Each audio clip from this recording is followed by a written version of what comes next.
Welcome to सीधी शिक्षा। मैं दिनेश आशा। जैसे कि हम लोग आज क्लास 8 का 6 चैप्टर लेकर के आए संख्या के स्टैटिस्टिक्स से। चलिए तो इसमें हम लोग इस चैप्टर में क्या क्या होने वाला है इस चीज़ को देखते हैं। इसके अंतर्गत आप लोग समांतर माध्य पढ़ेंगे, माध्यिका पढ़ेंगे, समांतर माध्य पढ़ेंगे। इसके पश्चात आप लोग बहुलक पढ़ेंगे, बहुलक के बाद आप लोग प्रायिकता पढ़ेंगे, प्रायिकता के बाद आप लोग बहुलक से रिलेटेड जो भी रहेगा। और आप लोग यहाँ पर माध्यिका में सम संख्या के लिए अलग पढ़ेंगे, विषम संख्या के लिए अलग पढ़ेंगे। तो चलिए एक्सरसाइज की शुरुआत करते हैं। एट फर्स्ट एक्सरसाइज 6.1 है, समांतर माध्य ज्ञात कीजिए। तो समांतर माध्य का सूत्र होता है हमारे पास, तो यहाँ पर इसके लिए पहला क्वेश्चन के लिए हम लोग सॉल्व करते हैं। समांतर माध्य ज्ञात कीजिए। 81 74 69 73 91 56 और 61। At first 81 74 69 73 91 55 61। तो यहाँ पर हमारे पास जो भी गिवन डाटा है, इस गिवन डाटा को हम लोग इस तरीके से लिखते हैं। दिया है हमारे पास 81 74 69 73 91 55 61। हम लोग जानते हैं कि चूंकि हम जानते हैं कि समांतर माध्य बराबर क्या होता है। तो समांतर माध्य बराबर होता है प्रेक्षणों का योग बटे प्रेक्षणों की संख्या। प्रेक्षणों का योग बटे होता है आपका प्रेक्षणों की संख्या। क्लियर। तो प्रेक्षणों का योग बटे आपके कितना होता है, प्रेक्षणों की संख्या। प्रेक्षणों का योग बटे हो जाता है आपका प्रेक्षणों की संख्या। तो चलिए प्रेक्षणों के योग में हम इसको सभी को 8 कर देते हैं। तो कितना हो जाएगा भाई 81 plus 74 plus 69 plus 73 plus 91 plus 55 plus 61 divide by 1 2 3 4 5 6 7 divide by 7। चलिए जोड़ते हैं भाई। 1 प्लस 5 5 प्लस 1 6 6 प्लस 1 7 8 9 10 10 19 20 21 22 23 23 25 25 का 5 2 carry 6 plus 2 8 8 plus 5 13 13 plus 9 22 22 plus 7 29 29 plus 6 35 35 plus 42 42 हो जाएगा। 42 और 8 कितना हो जाएगा 50 डिवाइड बाई 7। तो चलिए फिर से इसको एक चीज़ और को जोड़ते हैं। कितना हो जाए 5 1 6 1 7 7 3 10 10 और 9 19 19 और 4 23 23 1 24 24 हो जाएगी। अब 7 1 कम 7 7 7 49 1 7 2 14 72। ये रहेगा आपका आंसर। ठीक है। तो आपके पास समांतर माध्यम दिए गए 81 74 74 69 73 91 55 61। तो दिया गया हमारे पास जो भी डाटा है 81 74 69 73 91 55 61 दिया गया। हम जानते हैं कि समांतर माध्य मीन इक्वल टू प्रेक्षणों के योग बटे प्रेक्षणों की संख्या होता है, या आंकड़ों का योग बटे आंकड़ों की संख्या बोल सकते हो। तो 81 plus 74 plus 69 plus 73 plus 91 plus 55 plus 61 divide by 7 504 हो जाएगा। ये आपका 504 है। इस तरीके से देख लीजिए, ये आपका 504 है। 504 7 1 7 7 7 49 1 बज के 7 दूनी 14। ठीक है। ये था आपका पहला नंबर का क्वेश्चन। चलिए सेकंड नंबर का क्वेश्चन देखते हैं। 50 से 70 तक की सम संख्याओं का माध्य संख्या ज्ञात कीजिए। 50 से 70 तक की। ठीक है। तो 50 से 70 तक की। तो चलिए सॉल्व करते हैं भाई। यहाँ पर हम लोग सॉल्व करते हैं। दिया है 50 से 70 तक की। तो यहाँ पर 50 हो जाएगा सम संख्या 50, फिर 52 हो जाएगा, फिर 54 हो जाएगा, 56 58 60 62 64 66 68 70 72 से 70 तक की सम संख्याओं का माध्य ज्ञात कीजिए। तो चलिए चूँकि समांतर माध्य बराबर होता है आपका आंकड़ों का योग बटे होता है आंकड़ों का संख्या। आंकड़ों का योग बटे आंकड़ों की संख्या। तो चलिए इस चीज़ को हम लोग यहाँ पर जोड़ते हैं। तो चलिए इस चीज़ को हम लोग जोड़ते हैं। तो कितना हो जाएगा 50 plus 52 plus 54 plus 56 plus 58 plus 60 plus 62 plus 64 plus 66 plus 68 plus 70 divide by कर देते हैं भाई। कितना है 1 2 3 4 5 6 7 8 9 10 11 है। तो चलिए इस चीज़ को हम लोग सॉल्व करते हैं। तो यहाँ पर क्या हो जाएगा इस चीज़ को देखते हैं। चलिए जोड़ते हैं भाई। चलिए जोड़ते हैं। कितना हो जाएगा 8 6 14 14 4 18 18 2 20 20 और 8 28 28 और 6 34 34 4 38 38 और 2 40 40 का 0 4 आ गया। 7 4 11, 11 और 6 कितना हो जाएगा 17, 17 6 23, 23 और 6 29, 29 6 35, 35 और 6 41, 41 और 5 हो जाएगा आप लोगों का 46, 46 और 5 51, 51 और 5 हो जाएगा आपका 56, 56 और 5 हो जाएगा आप लोगों का 56 और 5 61, 61 और 5 66, 660/11 हो जाएगा। 11 कम 11, 11 छक्के 66, 11 शून्य शून्य। आपका समांतर माध्य कितना हो जाएगा आपका 60। ये रहेगा आपका आंसर। ये रहा आप लोगों का क्वेश्चन नंबर 2 का आंसर। समांतर माध्य बराबर होता है आंकड़ों का योग बटे आंकड़ों की संख्या या प्रेक्षणों का योग बटे प्रेक्षणों की संख्या, आंकड़ों का योग बटे आंकड़ों की संख्या या प्रेक्षणों का योग बटे प्रेक्षणों की संख्या। आंकड़ा बोलो या प्रेक्षण बोलो। चलिए क्वेश्चन नंबर 3 देखते हैं। माध्यिका ज्ञात कीजिए। माध्यिका के लिए आपके पास 2 सूत्र होते हैं, एक सम के लिए होता है, एक विषम के लिए होता है। विषम के लिए क्या होता है n+1/2वां पद, ये आपके विषम के लिए होता है। सम के लिए क्या होता है, सम के लिए होता है n/2वां पद प्लस होता है n/2 + 1वां पद, बाय में होता है आपका 2। तो चलिए इस चीज़ को देखते हैं। सॉल्व माध्यिका ज्ञात कीजिए। तो इसको हम लोग क्रम से लिखते हैं। दिया है व्यवस्थित क्रम में लिखने पर, व्यवस्थित क्रम में लिखने पर इसको आरोही क्रम या व्यवस्थित क्रम में लिखना पड़ता है आप लोगों को। तो लिखोगे तो कितना हो जाएगा, पहला 4 आता है, फिर 5, फिर 6, फिर 7, फिर 9, फिर 10, फिर 14, फिर 15। चलिए तो यहाँ पर n = कितना हो जाएगा 1 2 3 4 5 6 7 8, 8 जो कि क्या है आपका सम है। ठीक है, n सम है।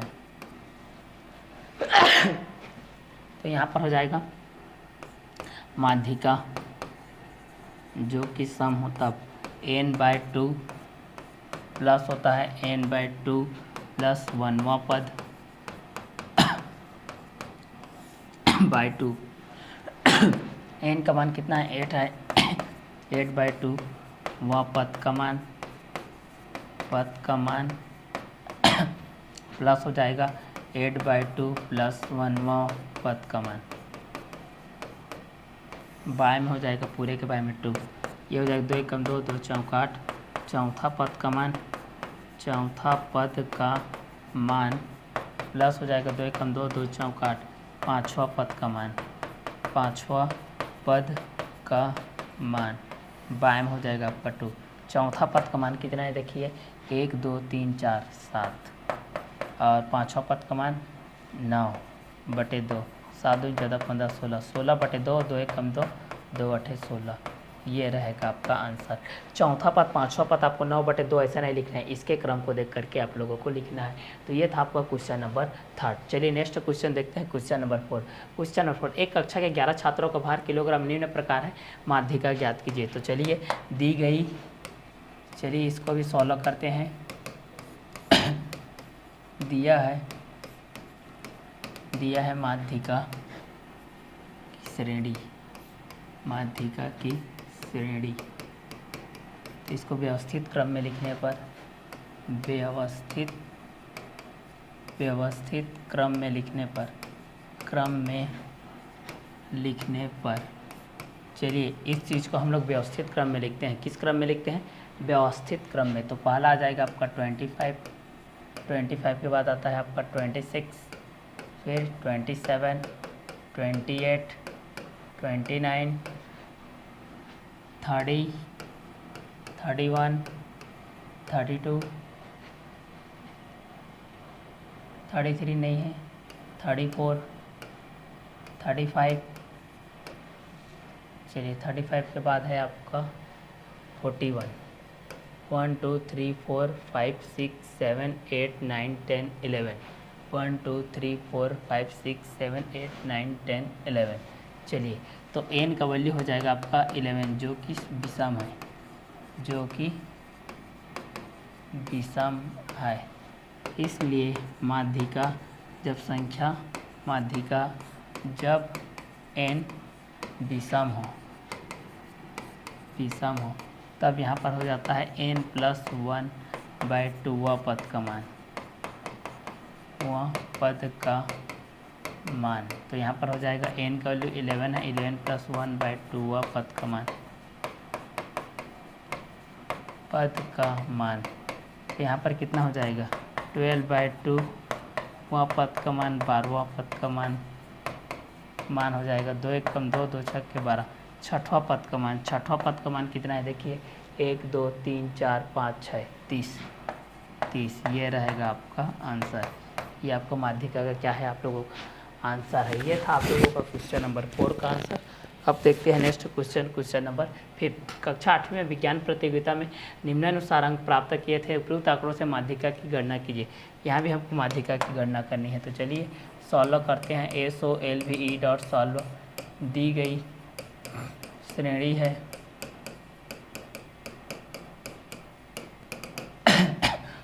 व्यवस्थित क्रम में लिखने पर, व्यवस्थित क्रम में लिखने पर,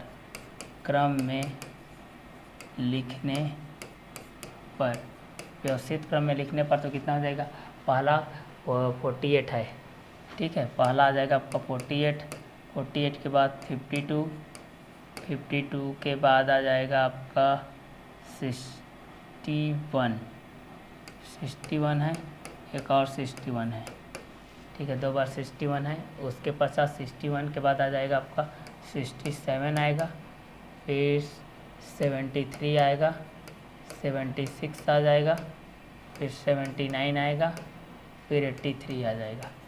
1 2 3 4 5 6 7 8 9, 1 2 3 4 5 6 7 8 9। चलिए तो इस चीज़ पे हम लोग देखते हैं इसके लिए, ठीक है। तो यहाँ पर 5th नंबर के लिए देखते हैं, तो n इक्वल टू कितना हो जाएगा 1 2 3 4 5 6 7 8 9, 2 2 4 5 6 7 8 9, n इक्वल टू 9 जो कि विषम है, तो यहाँ पर हो जाएगा माध्यिका इक्वल टू हो जाएगा n + 1/2 हुआ पद का मान, तो यहाँ पर हो जाएगा 9 + 1/2 हुआ पद का मान, तो यहाँ पर हो जाएगा 10/2 हुआ पद का मान, तो 2 1 कम 2 तो 5 6 10, पाँचवा पद का मान कितना है 1 2 3 4 5 67, ये रहेगा आपका आंसर। तो ये था आप लोगों का क्वेश्चन नंबर 5 का आंसर। चलिए नेक्स्ट क्वेश्चन देखते हैं। नेक्स्ट क्वेश्चन हमारा क्वेश्चन नंबर 6। नीचे दिए गए आंकड़ों से बहुलक प्राप्त कीजिए। बहुलक किसको बोलते हैं देखिए, ठीक है। तो किसी दिए गए प्रेक्षणों में जिस संख्या को बार बार पुनरावृत्ति किया जाता है, किसी दिए हुए संख्याओं में जिस संख्या को बार बार पुनरावृत्ति किया जाता है, बार बार दोहराया जाता है, उस चीज़ को हम लोग बहुलक करते हैं, ठीक है। तो यहाँ पर बहुलक के लिए लिखते हैं उत्तर में कौन सबसे ज़्यादा बार है देखते हैं। यहाँ पर देखिए यहाँ देखिए 5 1 2 3 4 5 6 7 8 बार है, और 9 कितना बार है 1 2 3 4 5 6 बार है, जबकि ये 1 2 3 4 5 6 7 8 बार है, और 3 2 3 4 बार है। तो यहाँ पर बहुलक कितना हो जाएगा 5 हो जाएगा, बहुलक आपका 5 हो जाएगा। साथ भी 1 2 3 4 5 6 बार है, तो बहुलक आपका 5 हो जाएगा, जो कि 8 बार आया है। ये रहेगा आपका आंसर। तो यहाँ पर इसको सॉल्व करने की कोई ज़रूरत नहीं, जो नीचे दिए गए आंकड़ों में जिसकी पुनरावृत्ति बार बार हुआ हो वही आपका बहुलक है। चलिए नेक्स्ट क्वेश्चन देखते हैं। निम्न बंटन का बहुलक ज्ञात कीजिए, ठीक है। तो इसको भी सॉल्व करते हैं। दी गई बंटन है हमारे पास, यहाँ पर देखते हैं दिया गया बंटन कौन कौन से है, उस चीज़ को हम लोग देखते हैं जी यहाँ पर, ठीक है। तो दी गई बंटन है हमारे पास 5 है, 3 है, 2 है, 2 है, 4 है, 5 है, 3 है, 3 है, 4 है, 3 है, 5 है, 3 है। 1 2 3 4 5 बार ही आ गया है, ठीक है। 3 जो कि 5 बार आया है, 5 बार आया है। अतः बहुलक इक्वल टू हो जाएगा आपका 3। ये रहेगा आपका आंसर। तो ये था आपका क्वेश्चन नंबर 7 का आंसर। चलिए इस एक्सरसाइज का लास्ट क्वेश्चन को देखते हैं हम लोग। प्रथम 5 विषम प्राकृत संख्याओं का समांतर माध्य ज्ञात कीजिए। तो चलिए इस चीज़ को हम लोग देखते हैं। SOLVE डॉट सॉल्व दिया है प्रथम 5 विषम प्राकृत संख्या 1, 3, 5, 7, 9, इसका हमको समांतर माध्य ज्ञात करना है। ठीक है, तो चूँकि हम जानते हैं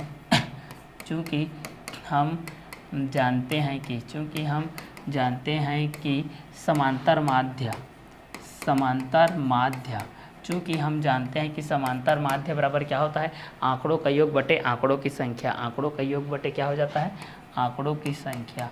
तो यहाँ पर हो जाएगा आंकड़ों का योग बटे हो जाएगा आप लोगों का आंकड़ों की संख्या। तो यहाँ पर कितना हो जाएगा, आंकड़ों का योग 1 + 3 + 5 + 7 + 9 डिवाइड बाई हो जाएगा आपका 5। जोड़ेंगे तो कितना हो जाएगा, 7 2 14 15 16 16 और 5 21 21 22 23 24 25 25 बटे 5 है कम 5 5 5 25 समांतर माध्य हो जाएगा 5। ये रहेगा आपका आंसर। तो ये था आप लोगों का क्वेश्चन नंबर 8 का आंसर।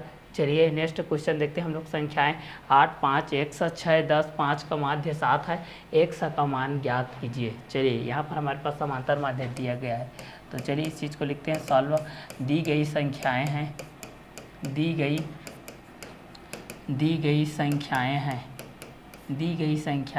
8 5 x 6 10 5 और दिया गया है दी गई है माध्य इक्वल टू कितना दिया गया है 7।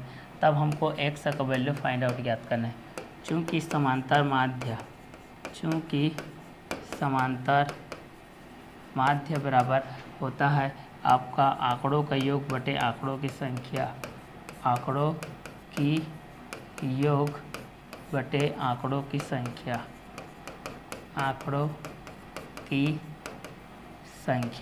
तो यहाँ पर हो जाएगा समांतर माध्य कितना दिए गए है, 7 दिए गए हैं। तो 7 इक्वल टू हो जाएगा आंकड़ों का योग कितना हो जाएगा 8 + 5 + x + 6 + 10 + 5 डिवाइड बाई कितना हो जाएगा 1 2 3 4 5 6, ये हो जाएगा आपका 6। चलिए क्रॉस मल्टीप्लाई करते हैं। 6 4 जा 42 इक्वल टू 8 5 13 13 6 कितना हो जाएगा 13 6 19 19 10 29 29 और 5 हो जाएगा 34 34 + x। तो ये हो जाएगा, ये प्लस इधर आकर के क्या हो जाएगा -42 - 34 इक्वल टू x। ये हो जाएगा आपका 8 इक्वल टू हो जाएगा x। क्रम से लिखेंगे तो x का वैल्यू हो जाएगा 8। ये रहेगा आपका आंसर। चलिए तो इतने में आप लोगों को देखिए फर्स्ट एक्सरसाइज इतने में आप लोगों का कंप्लीट है। एक्सरसाइज आप लोगों का फर्स्ट एक्सरसाइज इतने में क्वेश्चन नंबर 9 के बेस में आप लोगों का 6.1 आपका कंप्लीट है। चलिए तो अब हम लोग देखते हैं नेक्स्ट एक्सरसाइज की तरफ मूवमेंट करते हैं। नेक्स्ट एक्सरसाइज है आप लोगों का 6.2। तो चलिए गीता द्वारा गणित की 6 माहों के मासिक जांच परिक्षण प्राप्त निम्नानुसार है। महीनों का नाम प्राप्तांक में है। तो यहाँ से हमको पाई चार्ट बनाना है। चलिए तो पाई चार्ट के लिए हम लोग कुल निकालते हैं। कुल निकालेंगे तो कितना हो जाएगा, सॉल्व करते हैं इस चीज़ के लिए। पाई चार्ट के लिए हम लोग पाई चार्ट आपका 360 डिग्री बनता है। 40 + 45 + 65 + 35 + 55 + 60 इक्वल टू कितना हो जाएगा, जोड़ते हैं 5 10 15 20 का शून्य हासिल आ गया आपका 2 4 2 8 9 10 10 6 16 7 18 19 19 और 5 कितना हो जाएगा आपका 24 24 और 6 30। ये 300 हो जाएगा कुल प्राप्तांक आपका 300 हो जाएगा। चलिए अब पाई चार्ट निकालते हैं 300 के बेस पे। तो यहाँ पर पहला निकालते हैं जुलाई के लिए। ठीक है, तो पहला यहाँ पर आपके पास दिया गया है जुलाई अगस्त सितंबर अक्टूबर है, नवंबर है और यहाँ पर दिया गया है आपका दिसंबर है। चलिए तो यहाँ पर देखते हैं दिसंबर तक दिया गया है। जुलाई अगस्त सितंबर अक्टूबर नवंबर दिसंबर 40 45 65 35 40 45 65 35 40 45 40 45 65 35 40, 45, 65, 35, 40, 45, 65, 35, 55, 60, 55, 60। कुल प्राप्तांक है हमारा, कुल प्राप्तांक है हमारा 300। चलिए तो यहाँ पर निकालते हैं 360 के बेस पे निकालते हैं हम लोग, तो कितना हो जाएगा इसका हम लोग निकालेंगे तो कितना हो जाएगा, 40 के लिए निकालेंगे तो ये हो जाएगा 300। ठीक है, तो यहाँ पर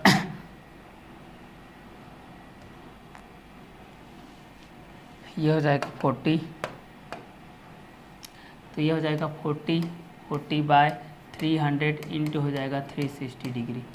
तब ये कितना हो जाएगा, 0 से 0 कट गया, 0 से 0 कट गया, तो ये 3 एकम 3, 3 एकम 3, 3 दूनी 6, 12 चौक 48, 48 डिग्री आ गया। चलिए अगस्त महीने के लिए देखते हैं। अगस्त महीने के लिए हो जाएगा 45 बाय 300 इंटू 360 डिग्री, 0 0 से कट गया और ये हो जाएगा आपका 6 5 6 30, 6 छक्का 36, 5 एकम 5, 5 निया 45, 9 छक्के 54, ये हो जाएगा आपका 54 डिग्री।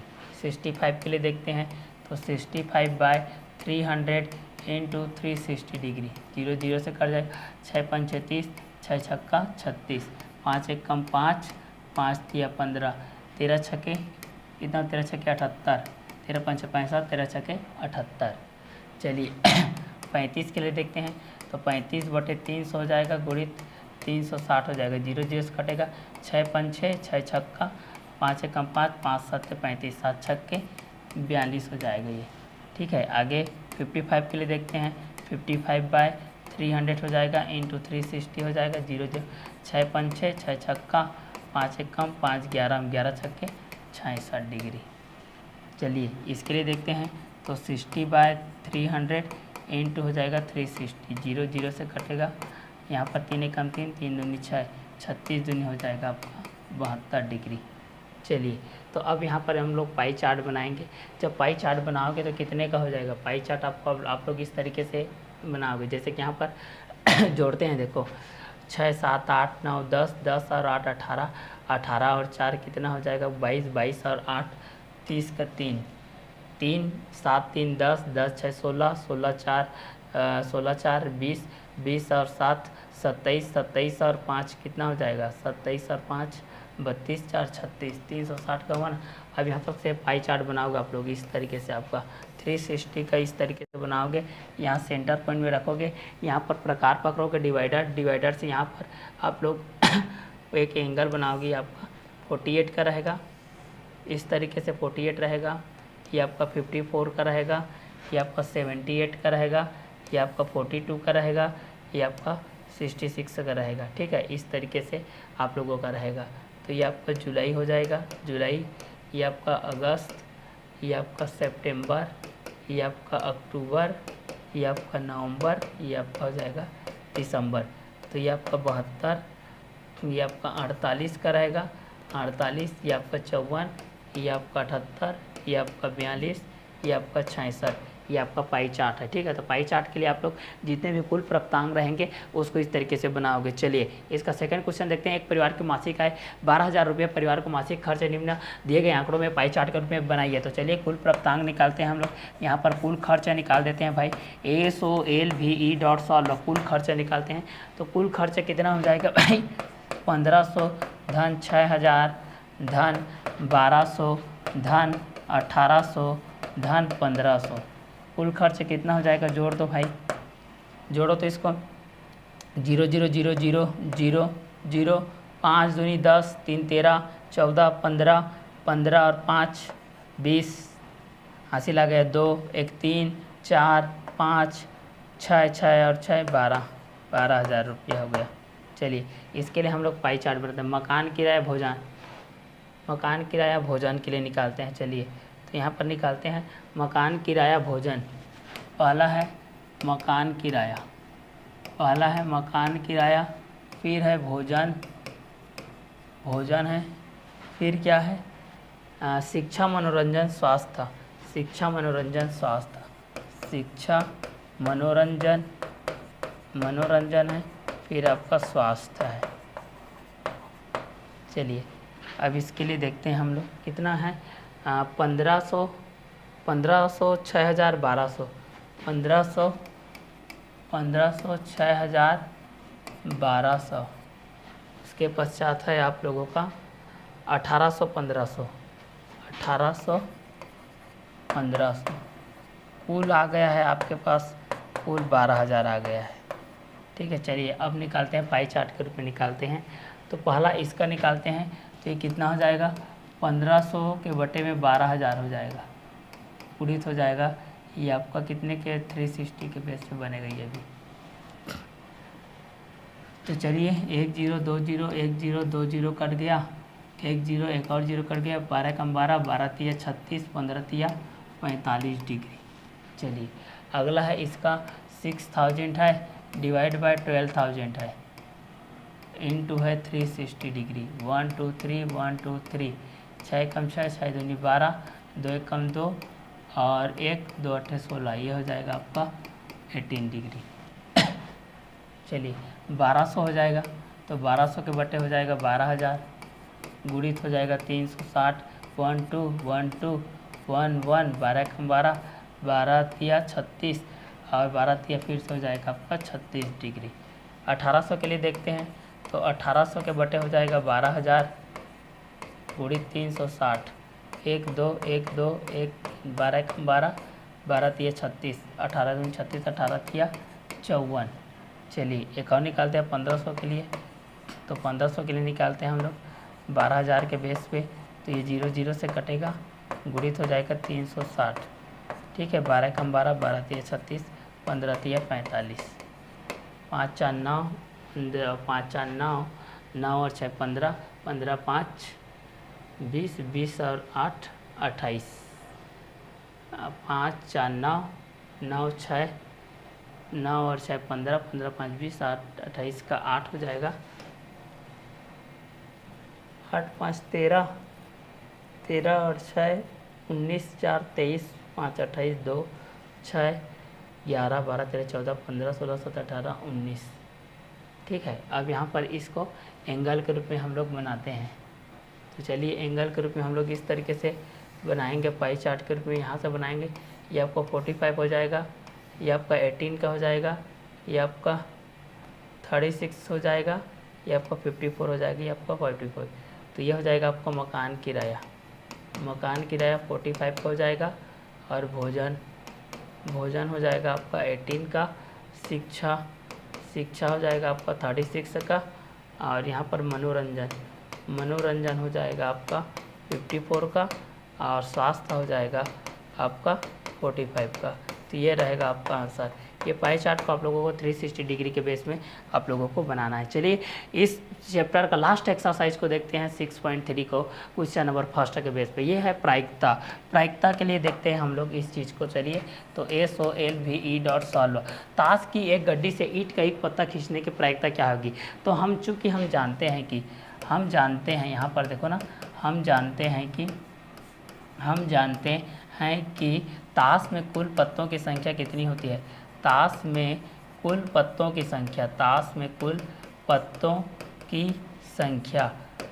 संख्या होती है आपकी 52। ठीक है, अब ईंट का एक पत्ता निकालने में, तो यहाँ पर देखिए ईंट का पत्ता कोई भी हो सकता है, जो कि 13 पत्ते होते हैं। तो यहाँ पर हम लोग लिख सकते हैं, चूँकि यहाँ पर n इक्वल टू हो जाएगा 13, और कुल संख्या हो जाएगा ns, कुल संख्या को ns को 52 हो जाता है। प्रायिकता को हम लोग PA से दर्शाते हैं, PA बराबर होता है NA/NS, ये आपका फार्मूला होता है। चलिए तो इस फार्मूला में हम लोग इसका वैल्यू रखते हैं, PA इक्वल टू कितना हो जाएगा NA हो जाता है आपका NS। तो यहाँ पर हो जाएगा 13/54, तो यहाँ पर कितना 13 कम 13, 13 चौक 52, 1/4, ये रहेगा आपका आंसर। प्रायिकता का सूत्र होता है NA/NS, P equal to NA/NS। तो ये था आप लोगों का पहला क्वेश्चन। चलिए इसी के बेस पे देखते हैं हमारा सेकंड क्वेश्चन। एक थैले में 6 सफ़ेद 11 लाल और 7 नीले रंग की गेंदें हैं, उस थैले में से एक सफ़ेद गेंद निकालने की प्रायिकता ज्ञात कीजिए। तो चलिए सॉल्व करते हैं। दी गई कुल गेंदों की संख्या NS इक्वल टू कितना हो जाएगा 6 प्लस 11 प्लस 7 इक्वल कितना हो जाएगा 11 और 7 कितना हो जाएगा आपका 18 6 24 हो जाएगा। NS का वैल्यू कितना है 24। अब यहाँ पर उस थैले में से एक सफ़ेद गेंद निकालने की प्रायिकता, तो Na सफ़ेद कुल कितने गेंद अच्छा है, तो ये हो जाएगा चूँकि PA इक्वल टू होता है आपका Na/NS। ठीक है, सफ़ेद गेंद बोला है तो 6 हो गया। अगर लाल बोला होता तो मैं यहाँ 11 लिखता, अगर नीला बोला होता तो 7 लिखता। तो यहाँ पर हो जाएगा Na का वैल्यू कितना है 6, NS का वैल्यू 24, 6 1 जा 6, 6 4 जा 24, ये हो जाएगा 1/4। PA का वैल्यू कितना हो जाएगा 1/4, ये रहेगा आपका आंसर। चलिए ये क्वेश्चन नंबर सेकंड हो गया। अगला क्वेश्चन नंबर थर्ड की तरफ चलते हैं। एक घुड़दौड़ प्रतियोगिता में कुल 5 प्रतिभागी हैं, उनके जीतने की संभावनाएँ ज्ञात कीजिए। तो चलिए इसके लिए सॉल्व करते हैं। दिया है प्रतियोगी की संख्या, दिया है प्रतियोगी की संख्या NS इक्वल टू दिया है आपका 5। उनके जीतने की संभावनाएं ज्ञात कीजिए। तो कोई एक व्यक्ति ही जीत सकता है, तो Na इक्वल टू कितना हो जाएगा आपका 1 हो जाएगा। ठीक है, चूँकि PA प्रायिकता प्रोबेबिलिटी इक्वल टू होता है आपका Na/NS, तो यहाँ पर कितना हो जाएगा PA इक्वल टू हो जाएगा 1/5, ये रहेगा आपका आंसर।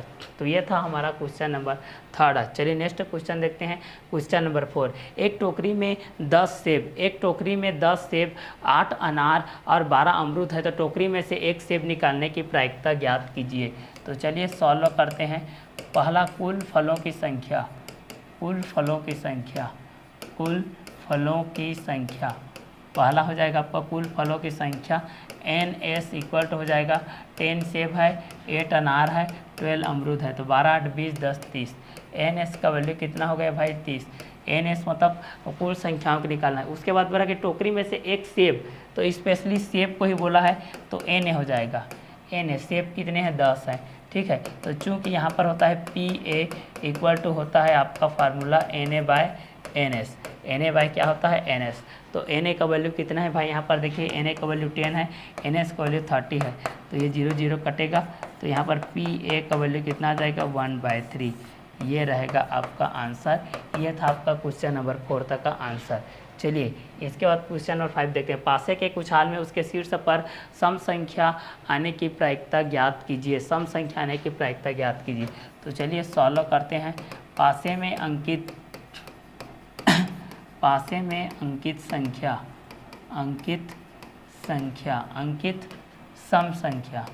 सम संख्या होता है आपका 2 होता है, 4 होता है और 6 होता है, मतलब Na इक्वल टू कितना हो जाएगा 3। और कुल संख्या होता है कुल अंकित संख्या होता है आपका 1 2 3 4 5 6, मतलब यहाँ पर NS का वैल्यू हो जाएगा 6। तो चूँकि हम जानते हैं कि प्रायिकता PA इक्वल टू होता है आपका Na/NS, तो यहाँ पर कितना हो जाएगा 3/6, 3 1 जा 3, 3 2 जा 6, तो PA का वैल्यू आ जाएगा आपका 1/2, ये रहेगा आपका आंसर। ये है क्वेश्चन नंबर 5। ठीक है, चलिए इस लेसन का और इस एक्सरसाइज का लास्ट क्वेश्चन को देखते हैं हम लोग। यदि एक सिक्का उछाले तो उसमें चीत आने की संभावनाएं ज्ञात कीजिए और पट आने की संभावनाएं ज्ञात कीजिए। तो चलिए सॉल्व करते हैं। पहला चीत आने की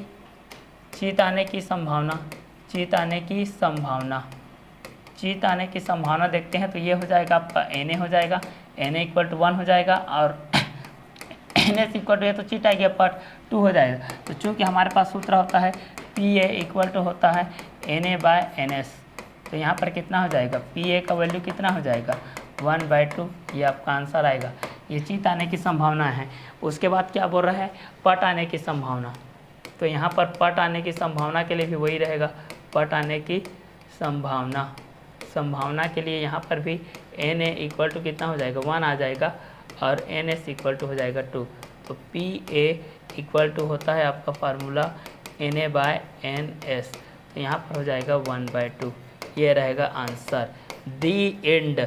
इतने में आप लोगों को क्लास 8 का CG बोर्ड का क्लास 8 का आप लोगों का लेसन नंबर 6 कंप्लीट होता है। तो चलिए नेक्स्ट वीडियो लेक्चर में मिलते हैं हम लोग, नेक्स्ट लेसन नंबर 7 के साथ मिलते हैं, जिसमें आपका व्युत्क्रमानुपाती अनुक्रमानुपाती के साथ। तब तक क्लास को हम लोग ओवर करते हैं। Okay bye, have a nice day.